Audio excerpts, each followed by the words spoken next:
folks. It's Tuesday the 19th of May 2020 here at Jacinto Peak, and you probably see San Gorgonio there behind me.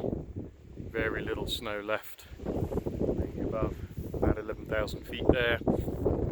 And here at San Jac, as you can probably see, we're down to not very much.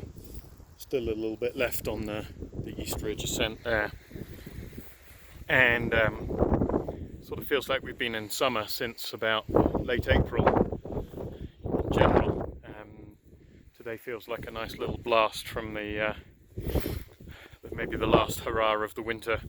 I just had a air temperature of 18 Fahrenheit, I think that's about -8 centigrade, and a wind chill of -1.5 Fahrenheit, that's -19 centigrade. It was a tiny little sprinkling of drizzle. We had about 1/10 of an inch in Idlewild overnight. I could see it had sprinkled a little bit higher up. It looks like it petered out about 10,000 feet. And then above 10,000 feet here, there's a little bit of rime on the trees. I could see some across the way on Jacinto Peak as well. Regrettably, the what have become fairly consistent storms in May.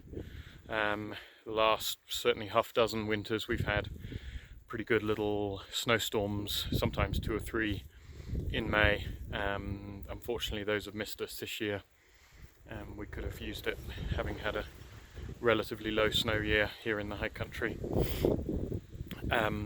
Otherwise, temperatures obviously late April, early May were way above average. Most of May, middle of May, kind of hovered around seasonal kind of ups and downs.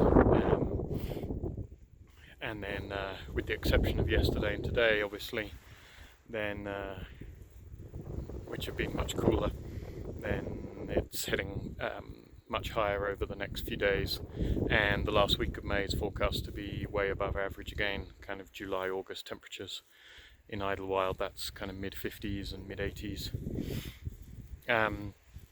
Obviously the consequences for the snow, it's basically pretty much gone. I mean, I'm almost to the point of kind of declaring the snow all gone from the trail system. There are a couple of more persistent patches on around 10,000 feet on the west side coming up the Peak Trail, but it's down to about kind of 30% just for 1 or 2 tenths of a mile. Yesterday I came up from Marion Mountain Trail, and it's there's one kind of similar patch there coming through Little Round Valley.